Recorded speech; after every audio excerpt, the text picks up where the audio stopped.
bakit nga ba natin binild si One CFO? What's the story behind? Yung gesture ba na na-appreciate tayo ng kliyente? Sobrang thankful ko kay One CFO kasi ang dami kong natutunan. Welcome to Kwentuhan, Usapang Finance, Bookkeeping, Tax at Iba pa, brought to you by One CFO, your partner in growth. Kung naghahanap kayo ng solusyon sa mga financial challenges na hinaharap ng negosyo ninyo, nandito kami. Makinig, manood as we dive into a specific financial issue, one podcast at a time. You can get answers to mind-boggling finance questions and advice from One CFO's financial experts. Sa dami ng mga negosyante na nakausap nila at natulungan, maraming impormasyon ang maibabahagi nila tungkol sa finance, bookkeeping, tax at iba pa. Welcome to Kwentuhan, brought to you by One CFO, your partner in growth. Good day, everyone. I am Jay Olos, founder and CEO of One CFO, and welcome to episode 12 of Kwentuhan, Usapang Finance, Bookkeeping, Tax at Iba pa, brought to you by One CFO, your partner in growth. At katulad po ng mga nakaraang episode, kasama ko po ulit dito sa podcast na ito, sina Boss Limuel Cornejo at Boss Joboy Del Rosario. How are you, mga boss? Ayos naman, boss. Ayos naman kami, boss. Kamusta? Ayos naman, no? Mahaba ang ating holiday, so medyo energized ako, although medyo ngongo pa ako dahil sa pabago-bagong panahon. So, inom-inom tayo ng vitamins, mga boss. So, mga boss, share ko lang, no? Kasi I'm really looking forward to this episode dahil season ender episode na natin ito, mga boss. Ang bilis, no? Season ender po, sa ating mga listeners and audience watchers, no? We're not saying that we're going to end the podcast. It's just one season na we're going to end it kasi almost patapos na rin ng taon. And relatively, medyo madami na rin tayo na pag-usapan. But of course, magkakaroon tayo ng Season 2. So, itong episode na to sa ating mga listeners and mga viewers natin, I want this to be like kwentuhan free-flowing, no? To reflect, dahil season ender ito, lessons from our first year at One CFO. Yes po, kaka 1 year anniversary pa lang namin, our first year anniversary this week, no? Dito po sa One CFO. It's ang bilis ng panahon. So, siguro unahin ko muna mga boss, no. Balikan natin yung nakaraan. In the first place, bakit nga ba natin binild si One CFO? What's the story behind, or paano ba tayo nagkakilala at na-form si One CFO? So, siguro mas maganda manggaling to kay Boss Lim kasi si Boss Lim yung kinulit ko nung time na yun. Go ahead, Boss Lim. Okay, boss. Siguro, paano nga ba magkakilala? Siyempre, kami ni Boss Jay, magkabatch kami yan sa PSBA QC. So, kami naman ni Joboy, magkasama na kami sa trabaho niyan. Siguro mga 6 na taon or 5 taon na rin kayo magkasama ni Joboy before One CFO. So, siyempre si Boss Jay, may field siyang sarili, no? Kami din naman nasa accounting firm ng sarili namin ni Joboy. Then, yun nga, naisipan na nag-usap kami ni Boss Jay, parang nakapagkwentuhan over the coffee, na yun nga, may concept na ganito. So, yung pangalan pa lang kasi, why did we build One CFO? Kasi yung pangalan pa lang nila from itself, no? Lahat kaming tatlo ng mga Boss Jay at Boss Joboy, pare-parehas kaming came from finance field. Lahat kaming tatlo, pare-parehas CPA. So, kumbaga, iisang lengguwahe namin. So, although magkakaiba kami ng field, pero alam namin yung experience ng hirap ng SMEs. And yung CFO kasi ano yan kung iisipin mo, parang intimidating na word yan Kasi syempre C-level yan Kumbaga bossing ng mga bossing, ang mga may ganyan lang, yung mga big corporations, yung mga SMEs, walang ganyan Parang hindi naman uso yung CFO sa mga SME kasi nga ang notion diyan, ang general notion, C-level yan, mahal, so para sa mga big corporation yan. And yung skill requirement niyan is masyadong mataas. Kaya hindi rin kayang bayaran ng SMEs or pasweldohin. So nung napasok ni Boss J yung concept ng fractional CFO, sabi ko parang maganda nga yun, no? Kasi pare-pares naman kami ng goal. It's to help SME na ma-appreciate yung finance. Kasi maraming SME ang di nakaka-appreciate ng finance Ang mostly kasing focus ng SME are operations. So, which is understandable naman kasi for limited resources, hindi ka naman nag-invest heavily when it comes to your backroom eh. Ang investment mo laging nasa operations.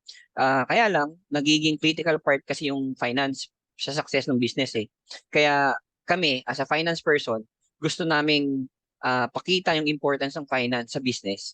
So yun eh, yung CFO pa, yung high level na accounting or high level finance na title, ipapasok mo pa siya.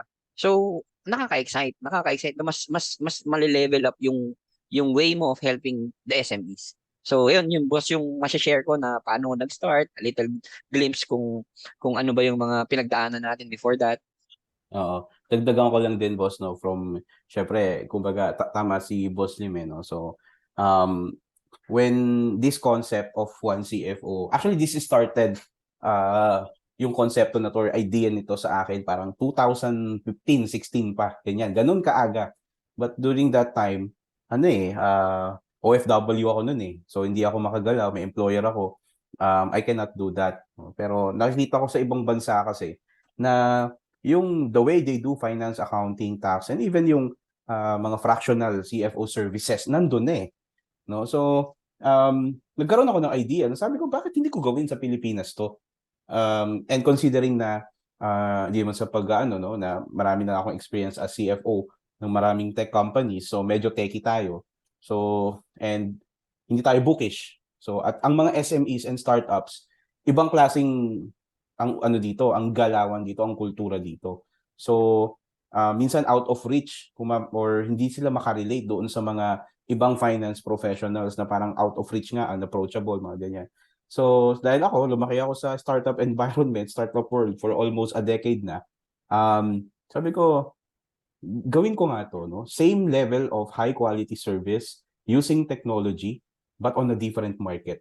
Na usually ang mga market na nag-a-avail ng mga ganito is yung mga malalaking kumpanya talaga kasi they're the ones who can afford CFO services eh, di ba? But sabi ko, using technology, there's definitely a way na pwede din tong i-gawin, no? So my biggest why talaga, mga boss, ito, share ko sa inyo. So ito yung libro na isa sa mga paborito ko ni Simon Sinek, Start with Why. So what is our why? Or why did we build one CFO? It's precisely because ako, honestly, nasasayangan ako sa mga ideya nasa aparador lang, nandito lang sa mga computer, na maraming wannabe entrepreneurs, no, na dapat mailabas sana. Kasi tayo mga Pilipino, ano tayo mahiyain tayo, wala tayong masyadong lakas ng loob minsan or tiwala sa sarili natin, no. So, and I cannot blame those entrepreneurs kung bakit minsan they're just kumbaga iniiwan na lang nila yung mga idea nila sa loob ng mga aparador nila, ganyan, kasi walang tumutulong sa kanila. But if there's somebody na can help them execute yung mga ideas na yon in a financially sustainable and way, no, that can help them grow that idea into a viable business, why not? Ang trabaho natin kasi as a CFO dito sa One CFO, from day zero nga up to the exit, no? So doon natin sila tinutulungan. So that is my biggest why. Maraming mga small businesses, SMEs in particular, yung tawag natin dito sa Pilipinas, mas lalo yung mga papausbong ng mga startups, because again, I come from the startup world. I've been a co-founder for quite some time na, and my expertise is really itong finance, strategy, accounting, tax, yan. So I want to share itong ginagawa natin sa One CFO sa mas nakararami, no, by democratizing access to world-class financial services and technology. So, ayun.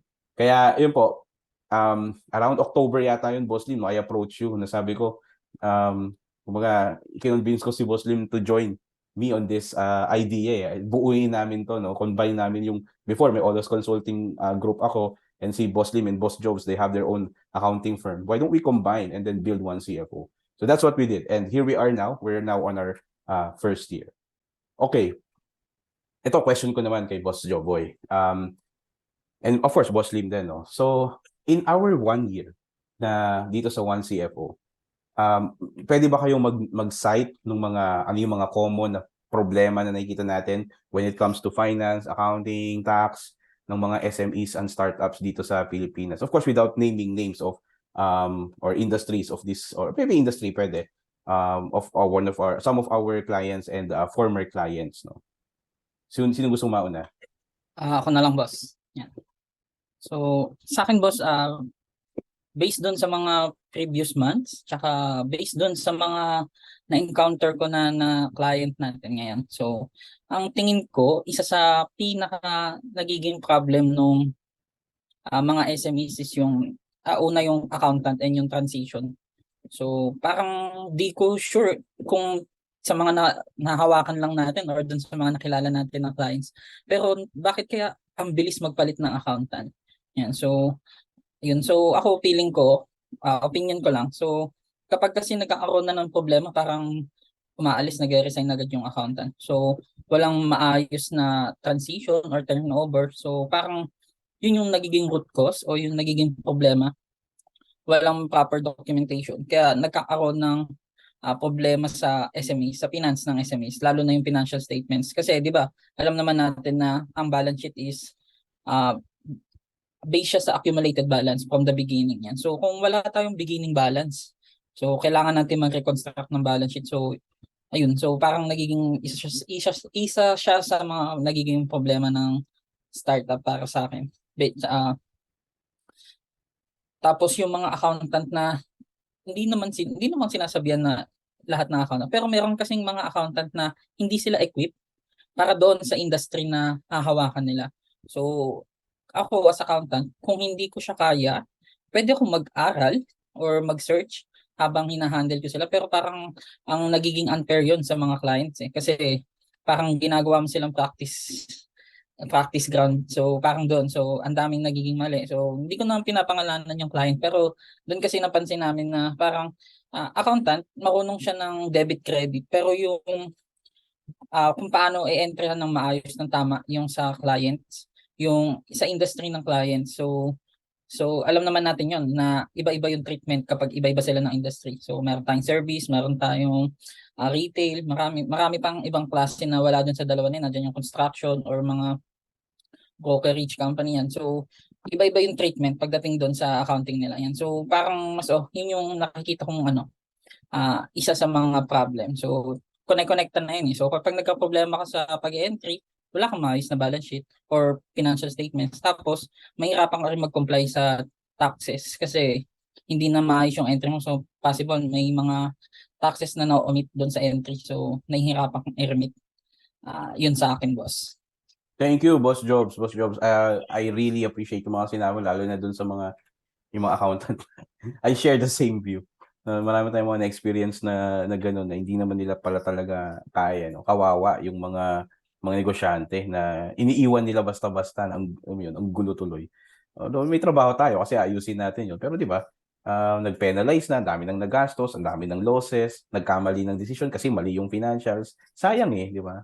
So, ayun. Thank you so much, Boss Jobs. Boss Lim, ikaw naman. Ako, boss, Siyempre, sa umpisa pa lang, meron tayong kliyente, no, yung sa registration part pa lang. Siyempre, nabanggit naman natin yung mga negosyante. Hindi naman lahat yan may finance background. Kaya pagdating sa registration, ang ginagawa ng ibang provider, kung ano na lang mabilis, pero hindi fit dun sa negosyo niya. Yung Oh, alam mong, parang copy-paste ng dating lang kliyente para oo. ma-incorporate, sige, gano'n. Tapos makakapag-bill na sila. Kawawa So, din yung ano. Go kaya ang ahead, sir. gagawin, yung mga kliyenteng ganun, kailangan pa nila magpa-update ngayon. Magpa-update sila sa BIR, magpa-update sila kung saan man. Kasi ang naging diskarte is ma-register ng mabilis. Kaya yon nakakaawa yung ganun. Kasi hindi naman alam nung kliyente kung ano yun eh. Dahil kumuha nga sila ng provider because of lack knowledge pagdating sa registration sa Pilipinas.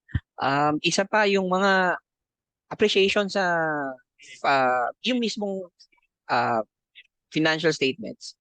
Marami kasing SMEs. Sa big corporation, mahigpit dyan no? Kasi lahat normal yan, naka-accounting system yan, merong yung deadlines. Sa SME, iba. Um, Merong wala talagang report, pakiramdam ng system lang. Ay, kumakapal naman yung bangko eh. Eh di kumikita. Um, pero kung confident pa sila dun sa report, hindi eh. Kasi hindi nila ginagamit. Dire-record nila, oo, for the sake of recording. Pero kung paano siya nagagamit, yung end product ng recording, ayun yung hindi nila na-appreciate. Tapos, ano pa ba? siguro yung last ko na lang boss yung ano no, yung complication ng inventory na isa kasi sa which is common naman even the big companies inventories talaga laging merong issues, laging merong problem. So sa SME lalo mas mabigat siya lalo na yung mga nagdi-deal ng importation. Kasi again wala silang too much resources para mag-avail ng mga yung mga high-end na inventory process, inventory system. Kaya yung mano-manong paraan ng pagre-record, mano-manong paraan ng pag pagkakalkula ng inventory ay yung medyo mahirap para sa SME. Kaya minsan nagre-resort sila sa percentage na lang. Pero yung actual hindi nila alam. Tapos nung medyo kinumpute natin, malayo pala. Malayo pala dun sa ina-assume nila. So, for the longest time, na ano, yung decision making nila affected na kasi nag-base sila doon eh. So parang ganun boss. Thank you, Boss Lim. Um, Actually, maganda yung mga niraise mong points, medyo technical. Pero totoo eh, kasi like inventory, hindi mo pwedeng ipagsantabi yan.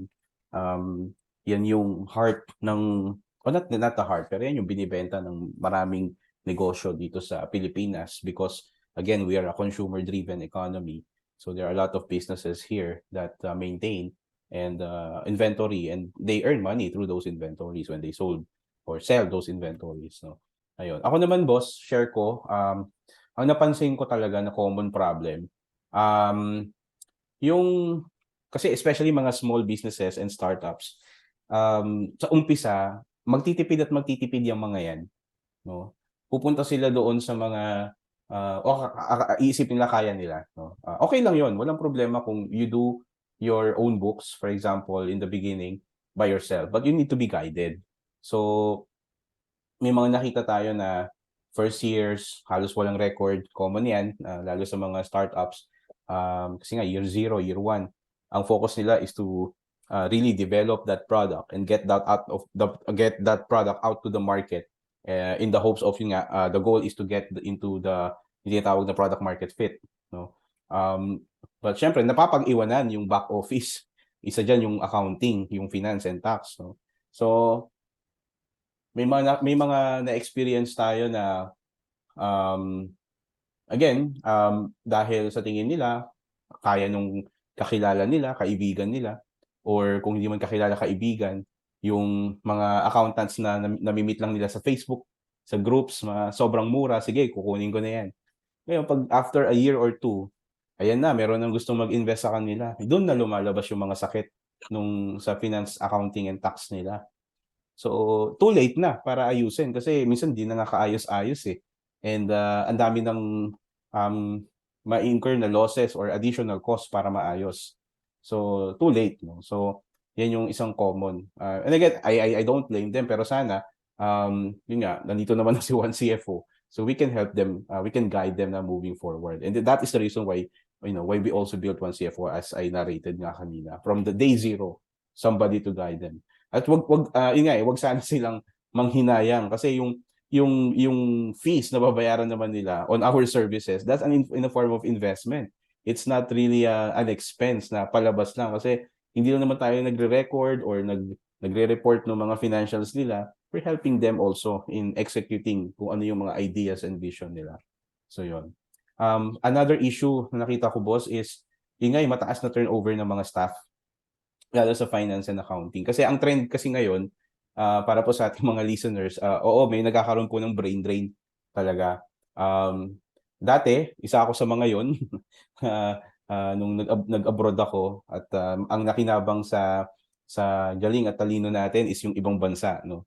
But sabi ko nga, alam mo marami magagaling na accountants eh. Marami tayo mga top-notchers sa CIA exams, CMA exams, even CFA ng mga Pinoy.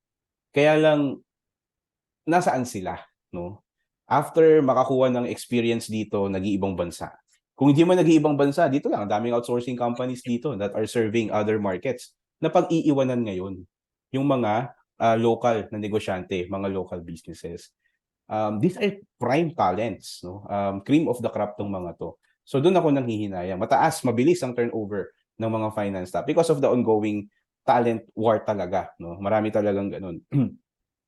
Kaya ang nakikita kong solution nila, yun nga, lalapit sa atin sa One CFO, outsource na lang. Kasi nga, pag medyo outsource, pros and cons of outsourcing. Meron tayong nilabas na blog article about that. Pero in a way, mas stable eh. Mas alam mo na, ang tawag dito, may gagawa at gagawa ng mga finance mo, no, when you outsource. Ayan. And meron na ring automation na nangyayari, no? Kaya iyan tayo sa One CFO, automation, technology, and then also yung mga services na pinoprovide natin. We combine that to ensure sustainability and stability ng finance back-end processes and helping yung mga founders, mga SME owners on the day-to-day management of their businesses. Ayun. Isa pa, o last na lang na nakita kong isa sa mga problems din is I think yung and this is not the fault of mga negosyante or mga founders. Sometimes it's also the fault of circumstances, ano yung nakasanayan na kumbaga, no? Kasi aminin na natin, may mga instances na kahit gusto mong, alam mo yun, mag-comply talaga, may mga siraulo talaga eh, no? And I'm not talking about totohanan lang tayo dito sa podcast natin. Yung mga siraulong accountants, yung mga siraulong finance professionals na imbis na iahon nila yung mga kliyente nila, mas lalo nilang binababa or binabagsak. Dahil syempre nakakolekta naman sila ng pera, no? Or ng fee nila, pero it should not be the case eh. They're not giving value to that. Yun, naiinis ako doon. And I hope na yun nga, yung syempre mga negosyante, pag gano'n na nare-realize na, nawawalan ng trust, no? Pero yun nga, sana wag po kayo magsawa. Meron namang One CFO na katulad namin na pwedeng tulungan kayo. Ganun. Yun mga boss. So, medyo maraming problema yung pagdating sa finance, accounting, and tax. Ngayon, balik naman tayo boss dito sa medyo light na discussion. Can you share some unforgettable ano ba tawag doon? Happenings or moments, no? Dito sa One CFO, with the team or with client, circumstances, happenings, ganyan. Ako boss siguro, no? Ang i-share ko dyan, syempre, yung first parang activity na sinalihan natin sa SMX. So, yung SME. So, ako kasi first time ko yun eh. First time kong maka-attend ng ganun. First time ko rin, kasi never pa akong pumasok sa ganun at all. Hindi ko nga alam na may ganung klaseng event na parang, kasi nga hindi naman ako masyadong nag-explore doon. Kaya nung nabanggit mo sa akin yun, boss, na sumali tayo doon sa ganung klaseng event, okay ako kasi nga first time ko eh. And nasaksihan ko yung, ang dami rin talagang pumupunta na naghahanap ng provider, kung ano man needs nila. Kasi nandun lahat eh. Mostly nung kailangan nila nandun eh. So, yung makakausap ka ng halo-halo eh. May mga simple, may mga big time pala na simple lang ang gamitan. So, halo-halo, hindi siya SME lang talaga eh. Kasi may mga big boys dun na kung hindi mo sila kilala, big boys pala sila. So, malalaman mo lang pag nakausap mo na or na-identify mo yung profile nila.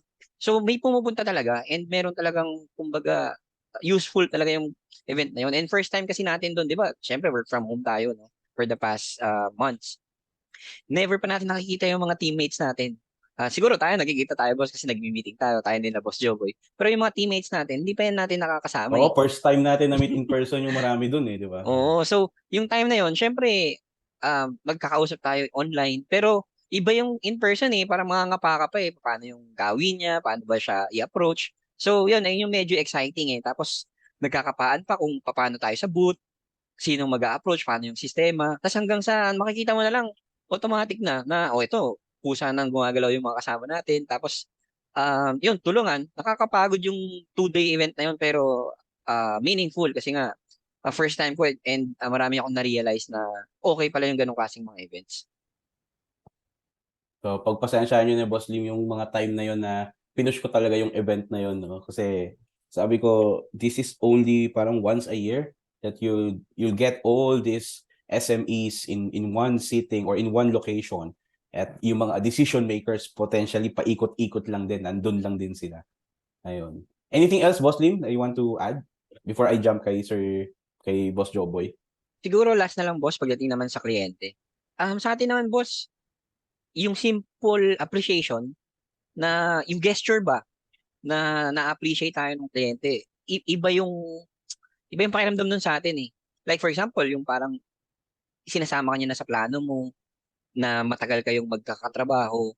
Yung palang marinig mo sa kliyente na parang somehow na-appreciate ka na, parang it adds fuel na mas ayusin mo, mas bantayan mo kaysa doon sa, alam mo yun, yung wala nang pakialam. So, yun, yung mga bagay na yun, walang money involved. Just appreciation, just a simple thank you. Uh, iba yung impact sa tao. Sa akin na personally. Syempre, for sure, doon sa mga teammates natin, ganun din. Kasi nga, pag nakakaramdam sila ng appreciation, mas ginaganahan ba? Parang ganun. So, may mga nag-invite sa atin, mga personal events. Yung mga bagay na yun, kasi syempre, beyond, ano na yun eh, beyond work na yun, kasi mga personal matters na yun. Pero para maimbitahan ka doon sa mga ganong klaseng event, malaking bagay para sa akin yun. Kasi nga, parang they are considering you uh, part of their personal life na. Parang ganun. Yes, tama yun, Boss Lim. Boss Jobs, ikaw naman. Ako boss, sa akin, same din ako kay Lim. So, isa dun sa mga unforgettable happenings is yung sa Phil SME. So, yan. So, same kay Lim.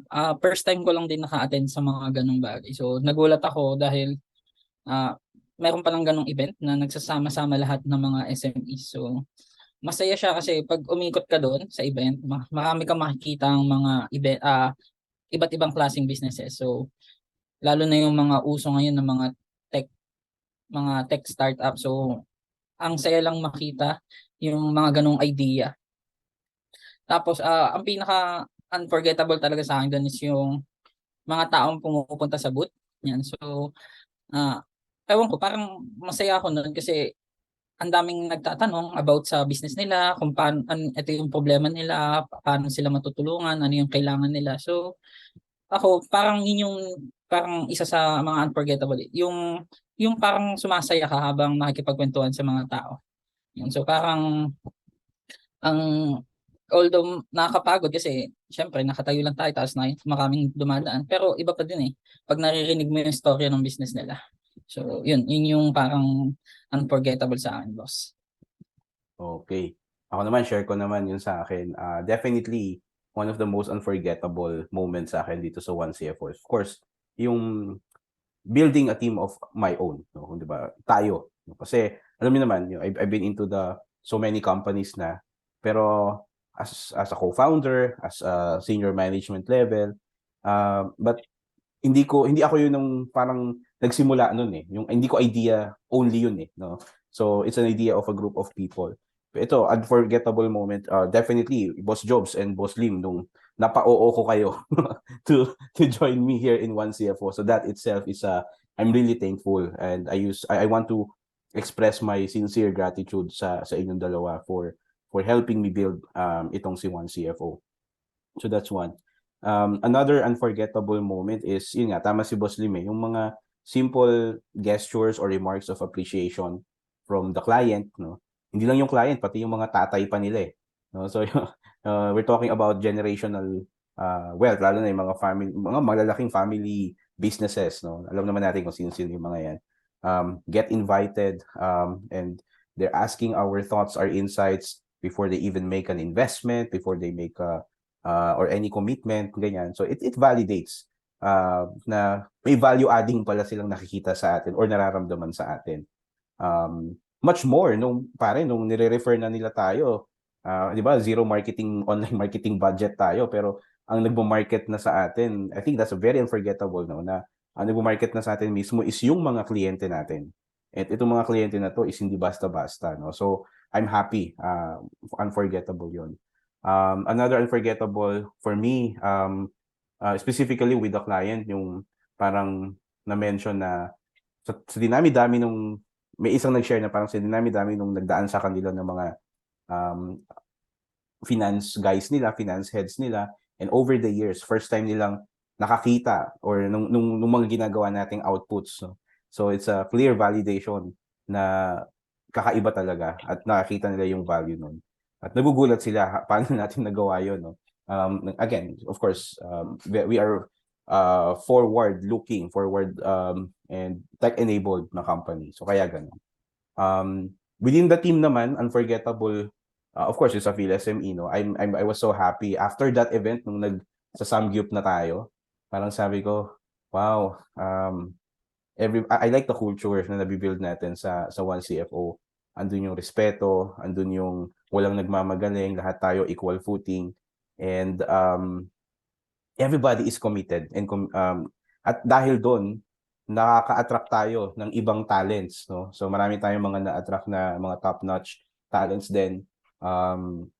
Hindi mo tayo masyado nag-advertise ng job opening, pero may mga nagtatanong, no? So, and they've been part of our team, and they're still part of our team, and I'm happy for that as the founder. Siguro last unforgettable moment is ito, medyo personal sa akin to kasi 'di ba, parang ang daming ups and downs na nangyari sa akin this past years. And then I thought if I would be building something from the ground up, walang papansin sa akin. But it turned out differently na ayun nga, kaya po sa mga clients namin na nagtiwala, mga partners namin na nagtiwala sa amin, and also yung mga team members namin dito sa One CFO, maraming salamat po sa inyo, no? So kumbaga words are not enough to express how grateful we are. 1 year pa lang tayo pero ang daming nangyari, ang bilis ng growth natin, yung nga sinasabi ng mga ibang gustong mag-invest sa atin, no? Kaya hindi na tayo nagpo-fundraise eh. So na parang ang bilis ng growth natin, we're cash flow positive, and we are attracting quality clients pa, which is really great, no? So for me, that's always an unforgettable or something that I will be treasuring, no, moving forward dito sa One CFO. It gives me confidence to really push forward itong konsepto na to dito sa Pilipinas and also in Southeast Asia. And it's being validated. Another unforgettable moment, even by people, companies, institutions, not based here in the Philippines, but even outside. So alam niyo naman, I've been traveling for quite some time. Hindi naman ganun kadami, 2 beses lang within this year outside the country. And yun, nakaka-receive tayo lagi ng interest and mga kliyente. So that in itself is really unforgettable sa akin. And I'm sure marami pa magiging unforgettable moments, no, sa atin with our clients, with our partners, investors, or even our team members. Okay. Napunta naman tayo sa medyo, actually inunahan ko na no, personally, learnings, ganyan. Learnings naman natin based on itong year 1 natin on our first anniversary. So, on a personal level, siguro unahin natin sa'yo, Boss Jobs.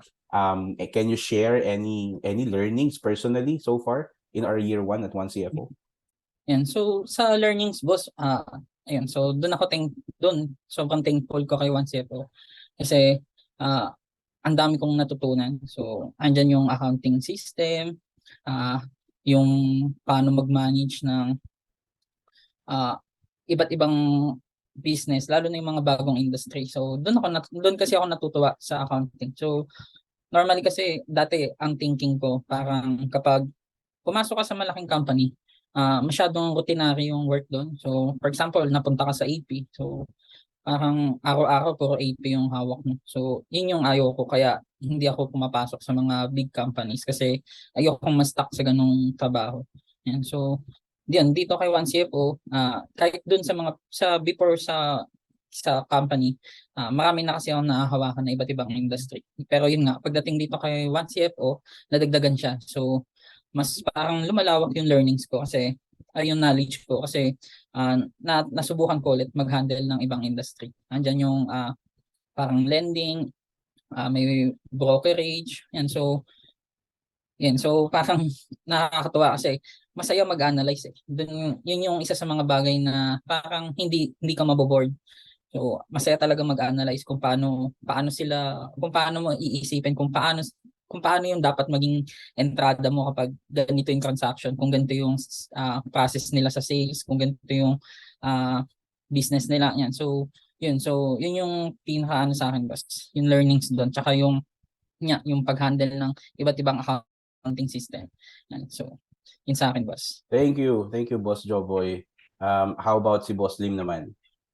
Sa akin, boss, almost the same nung kay Boss Joboy. Siyempre, yung exposure to different industries. Although, siyempre, finance na tayo for quite some time. Hindi naman tayo bumabata na. Pero iba kasi pagka, ito, madami ng iba-ibang industry talaga eh. Yung from may mga BPOs na ang client nila outside the countries. And of course, yung mga local setup dito. Yung natututunan, on a personal note, ayun yung na-appreciate ko yung mga bagay na natututunan. And of course, syempre, pagka si Boss J, nagre-report yan in live action, yung mga napipick up kung mga technique niya, kung paano niya ginagawa, yung pagko-communicate niya dun sa mga owners and mga decision makers, yan, malaking na-appreciate ko yan ng sobra. So, pagdating yun, sa mga, sa skills yan yung mga gustong-gusto ko kay One CFO. Pagdating naman syempre yung learnings, again, from before kasi hindi naman ako exposed doon sa mga yung mga kumbaga mga VCs na yan, no? So ito na lang na-expose na lang ako because of Boss J dahil first may mga meetings na kasama yung VCs. Before alam ko lang yung konsepto nila pero makausap sila, makadeal sila and makita kung paano sila mag-isip. Ayun yung na-appreciate ko kay One CFO kasi another parang experience sa akin yan na ganito pala sila. So before kasi more on intimidation, maraming mga pera, mga ganyan. So medyo intimidated. Pero pagka nandun ka na, same naman eh. Pare-pares naman kayo mga tao. And sometimes nga, may advantage ka because of your finance background. And lastly, yung pinaka tinitreasure ko is, syempre, different industries yan, no? Sometimes different nationalities pa. Yung culture nung bawat tao, bawat kliyente, magkakaiba yan eh. Hindi mo sila pwedeng tratuhin ng pare-parehas. Because at some point, syempre meron tayong kumbaga standard way of talking to someone. Pero pagdating sa pag-handle sa mga clients, you need to adjust somehow. Depende dun sa kung paano kayo mas magkakausap at magkakaintindihan. Kasi may mga time na hindi effective yung ganitong way na masyado kang strong, masyado kang ganito. Hindi naman pwedeng effective yung masyado kang technical, masyado kang ganito. So, kailangan mong somehow basahin sila kung paano mas magiging smooth yung relationship. Aside from the decision makers, part din na syempre minsan nagiging ano tayo kumbaga extra hand of their finance. So you need also to deal with the people ng finance ng team ng company. And minsan sila mga ano yan, mga threatened yan kasi pag nagsimulan mag-outsource, mayroon silang notion na naku, sisimulan na tayo nito, after nito tatanggalin na tayo tapos outsource na lahat ng finance. So yung pakikisama mo din dun sa mga accountants ng mga owners, sa mga decision maker, very important eh.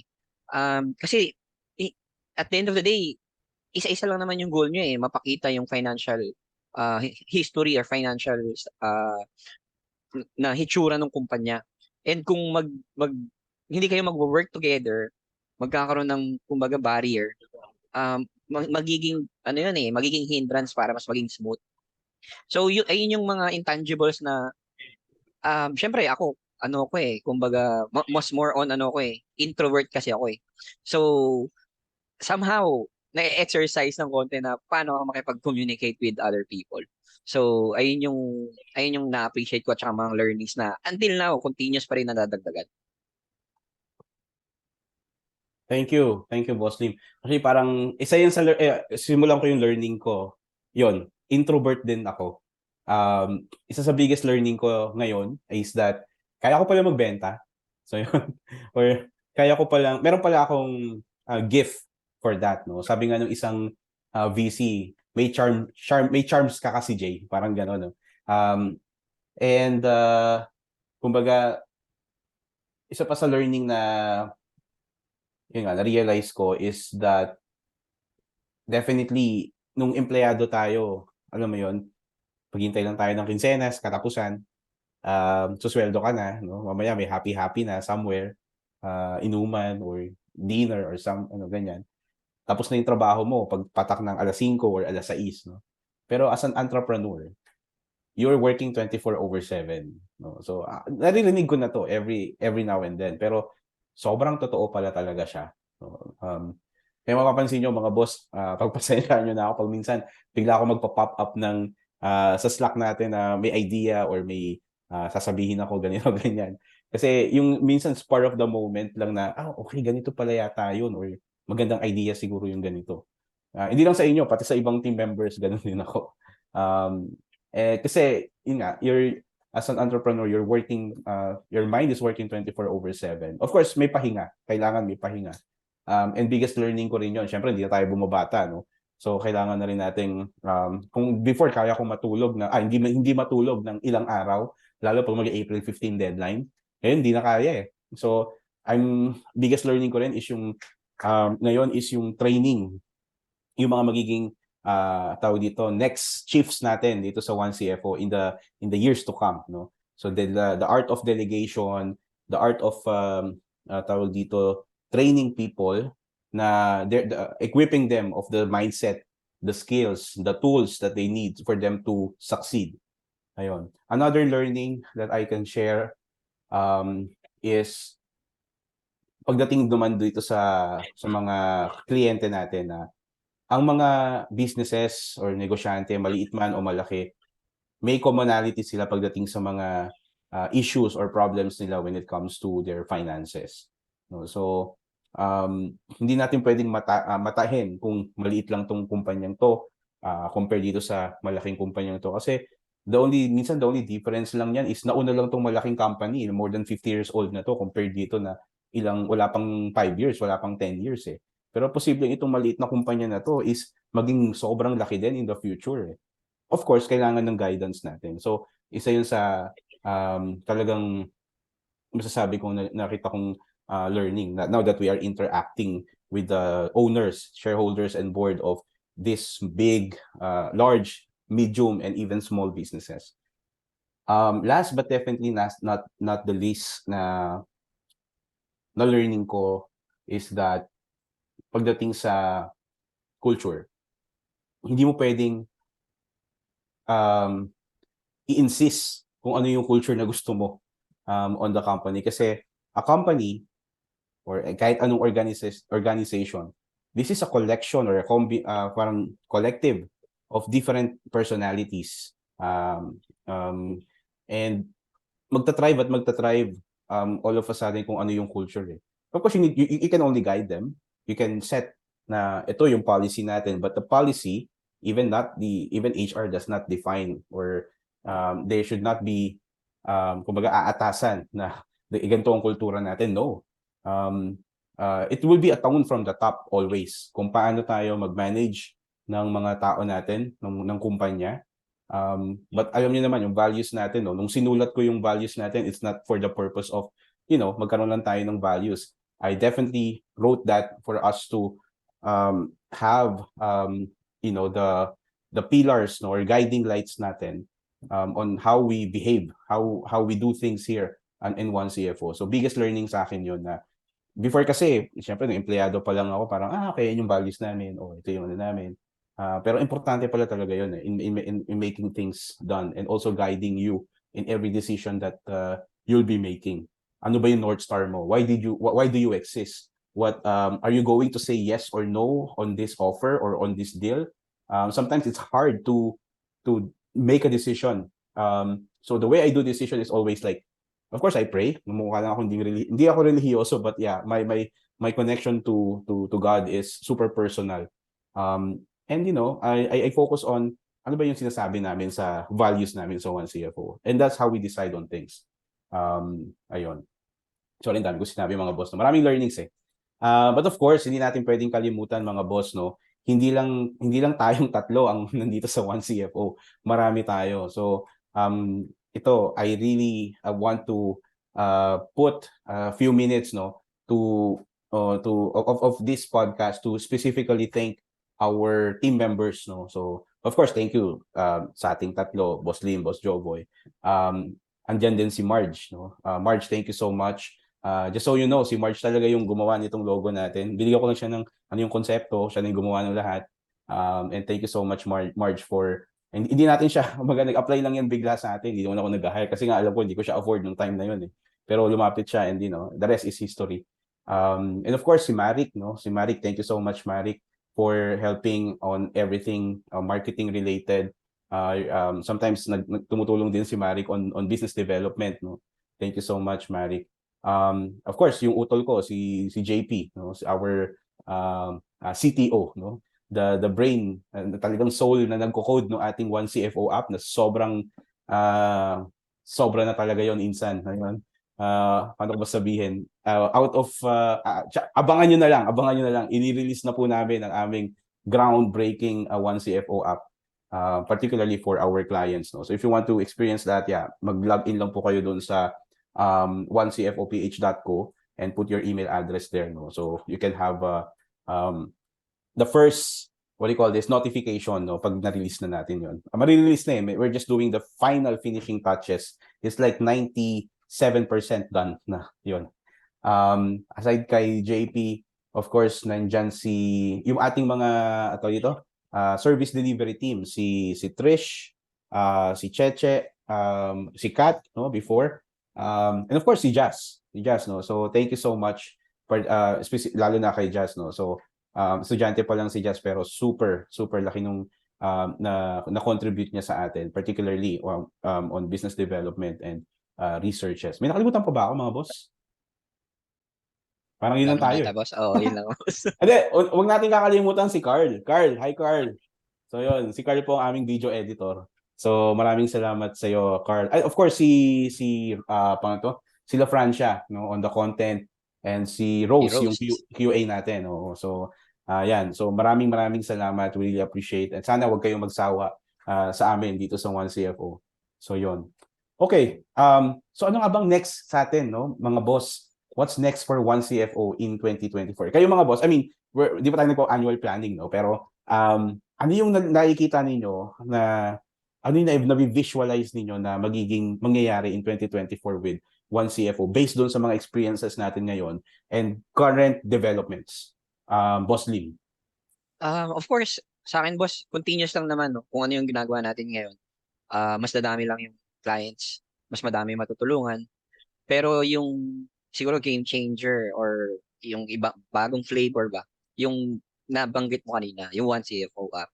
Yan, abangan niyo talaga nila yon. So yun yung parang kumbaga paano ba natin i-version? So ayun yung magiging kumbaga CFO on the go. So kung walang J Olos at naka-leave siya, meron kang CFO on the go. That will make us scalable, di ba? And may backup kumbaga. Oo, yung may backup kumbaga. So kunwari, yung hindi ka masyadong somehow ma-diverse yung dependencies mo kasi pag natutunan mo siyang gamitin at na-appreciate mo na siya, matutulungan ka na niya when it comes to your decision making and kamusta na ba talaga yung kumpanya mo. So, ayun siguro nakikita ko boss kung yung na parang bagong flavor ng One CFO, ito na sa 2024 yun, app na ngayon. Thank you Boss Lim. Boss Jobs. Yun. So, sa akin boss, same din yung nakikita ko na siguro kasi since ilo-launch natin siya ngayong November. So, feeling ko doon tayo mapofocus noong 2024. Pero syempre, yung continuous lang natin yung currently na ginagawa natin. Tsaka yung mga additional team members niyan. So syempre, dadami yung client. So nag-hire naman tayo. So ayun, na-excite ako ma-meet yung mga bago nating mga team members kung paano natin sila iti-train and kung paano natin makikita yung attitude nila towards doon sa mga ginagawa natin. Thank you Boss Jobs. Definitely ako on 2024, unang-una mga boss, huwag nating kakalimutan, may opisina na tayo. So, di ba? So, actually galing ako doon kanina gumagana na yung internet na lang yung kulang. So, nag-meeting na kami doon kanina. Kasama natin yung sister company natin, sila Lablag. No? So, shout out kila Hiroka, Alan, tsaka Jonas, mga na kasama ko kanina doon. So, yun. So, definitely, the team will be going, big now specifically that we now have an office. So that's one. The second one is the One CFO app nga that will definitely revolutionize the way finance is being done, particularly for SMEs and startups. Like it will make One CFO super scalable. Ang daming nag-aano sa akin no na parang how can you make your business model scalable? It's a service business. Siyempre ako, alam mo naman ako, hindi naman ako nagpa-promise lang, ginagawa ko na lang. No? So, ganun naman ako ever since camera shy tayo, media shy tayo, pero magugulat na lang sila pabigla-bigla na, okay, boom, may lalabas ng ganito, di ba? And ayun, what's in store for 2024? Definitely, right now, we're in a very good trajectory when it comes to yung traction natin, no? Revenue, and even EBITDA-wise, even net income-wise. I am seeing that we will grow 5-folds actually next year based on our current traction and yung mga pending deals din natin on the pipeline. So we're going really to be big, and we will be hitting those numbers na even exceeding those numbers that we have planned before on our day one here at One CFO. Actually, we're exceeding it na Nagugulat din ako na parang wow, okay, ito lang yung forecast nating revenue natin pero ito na pala tayo, di ba? So, ayun. And definitely more partnerships kasi one of the things that maraming nagsasabi, marami kayong competitor, no? So, I mean, I don't care. I mean, for me, I don't believe in competition anymore. The pie is so huge. Come on. No? So, kaya isa sa values natin we focus more on collaboration than competition. Because, I mean, it's not something na parang good words lang to show the public. We actually do that, no? We actually work with competitors, no? Hindi natin i-name kung sino yon. Pero these are even international ones. And they're even so, happy na nakakatrabaho nila tayo kasi mas gumagaan nga daw yung trabaho nila. So we can see this parang collaborative play among industry players. And definitely, dadami pa yan. And definitely, but kumbaga pinaka-importante on the 2024 is when it comes to yung sa team natin, no, na mas magiging I'm envisioning na mas magiging diversified yung skill set ng team natin because meron tayong mga hirings no na on our pipeline and also yung mga expansion natin geographically. I won't be naming kung saan tayo mag-expand muna para surprise. But yeah, we are on the road na to that. So maraming exciting updates na aabangan sila for dito sa One CFO. So magpa-plug lang ako mga boss, no. So sa ating pong mga listeners, watchers, viewers na mga negosyante, founders or SME owners, no. So yun, wag po kayong mahiyang lumapit sa amin. Particularly, magtasimula na naman po ang tax season. Kung gusto niyo pong matulungan namin kayo on pag-aayos ng mga finances ninyo, yun, message nyo lang po kami dito sa hello@onecfoph.co. Yan. Now, doon naman sa mga ibang finance professionals, whether you're an accountant, a financial analyst, an investment banker, and you are interested to join One CFO, yun. Also, just message me on LinkedIn, nagre-reply. Ako mismo, mabilis ako mag-reply doon. And also sa hello@onecfoph.co, you can send us your CV, your resume there. And we definitely are looking for the right kind of individuals and talents that will help us grow, no, dito sa One CFO, grow with One CFO, kumbaga, professionally in your career. And I won't be promising anything, but yeah, considering what is in our pipeline, you'll definitely have a huge professional growth here, world-class training and technology that you will be encountering or learning here at One CFO. So kami nila Boss Lim and Boss Jobs, we're working super hard to develop the next generation of finance leaders, not just in the country, but also across the region and probably across the world. So, ayun. All right, sige, na medyo napapahaba na tayo. Okay, so ayun, so maraming salamat Boss Lim and Boss Jobs and mga kakwentuhan. Sana po ay nag-enjoy kayo at may natutunan kayo sa ating Season 1 Ender episode today. Yan. So kung gusto niyo po ng one-on-one consultation, click niyo lang po yung link sa baba para makapag-usap tayo. And of course po, mga boss, paki-like, subscribe, at saka pa-press na din po yung mga notification bell natin dyan para lahat po ng i-upload naming mga content or videos na may matututunan kayo, ma-update kayo. And again, this is Kwentuhan, Usapang Finance, Bookkeeping, Tax at iba pa, brought to you by One CFO, your partner in growth. See you next season mga kakwentuhan. Ciao! Thank you. Thank you.